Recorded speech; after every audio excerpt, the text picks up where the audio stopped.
Apakah Indonesia mampu mengendalikan COVID-19? Menurut saya, jika dilihat datanya dari 1 tahun pandemi ini berjalan, saya merasa bahwa Indonesia cenderung belum mampu mengendalikan COVID-19.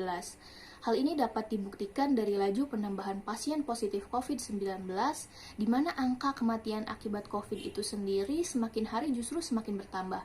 Ini dilansir dari situs Satuan Tugas Penanganan COVID per 2 Januari 2021, di mana angka positif COVID nyaris mencapai 20 juta jiwa dalam 1 bulan terakhir. Sekalipun data pasien yang dirilis ini meningkat, angka tersebut tentu bukanlah angka yang sebenarnya. Karena apa? Karena testing yang dilakukan oleh pemerintah Indonesia sendiri itu terhitung masih sangat rendah. Jadi ada kemungkinan datanya lebih dari itu. Menurut LIPI, terdapat 3 faktor yang menyebabkan Indonesia terus-menerus mengalami laju peningkatan positif COVID-19, yaitu faktor internal, faktor eksternal, dan faktor institusional. Yang pertama ada faktor internal, di mana faktor internal adalah faktor yang berasal dari masyarakat Indonesia itu sendiri. Di saat ini, kita dapat melihat bahwa masyarakat sudah mulai jenuh terhadap COVID-19, sehingga kita bisa menyaksikan banyak masyarakat yang sudah mulai tidak patuh dan kurang sekali kesadaran dan kedisiplinannya dalam melaksanakan anjuran-anjuran pemerintah dalam upaya memutus mata rantai penyebaran COVID-19. Misalnya saja, sekarang di banyak daerah Indonesia itu mulai kembali melakukan aktivitas beribadah di tempat ibadah secara berjamaah.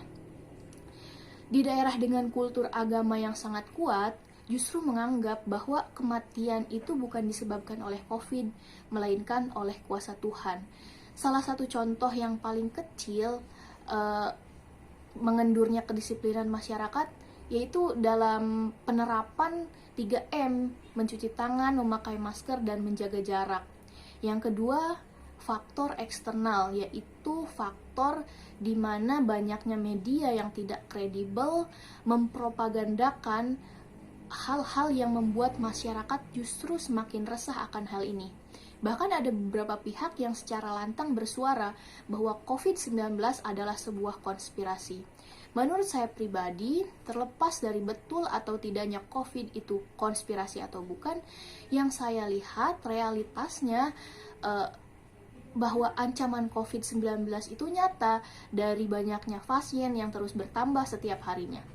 Ketiga, faktor yang bersifat institusional, di mana terdapat dinamika pernyataan pemerintah yang dimuat di media itu berbeda-beda. Misalnya saja pada bulan Januari, di mana saat negara-negara lain sedang mempersiapkan diri menghadapi COVID-19, narasi-narasi yang keluar dari pemerintah justru menunjukkan bahwa pemimpin kita cenderung menganggap remeh bahaya COVID-19 sebagai virus yang sangat berbahaya. Lalu kebijakan pemerintah yang memaksakan untuk menyelenggarakan pilkada di tengah pandemi, pembukaan bioskop atau mal di tengah pandemi, menunjukkan bahwa kurang keseriusannya pemerintah dalam mengendalikan COVID-19. Selain itu, buruknya pengelolaan manajemen pemerintah dalam upaya penanganan COVID-19 juga menjadi catatan penting. Misalnya saja beberapa bulan yang lalu kita semua dikejutkan oleh pembagian kerja yang tidak jelas dan terarah.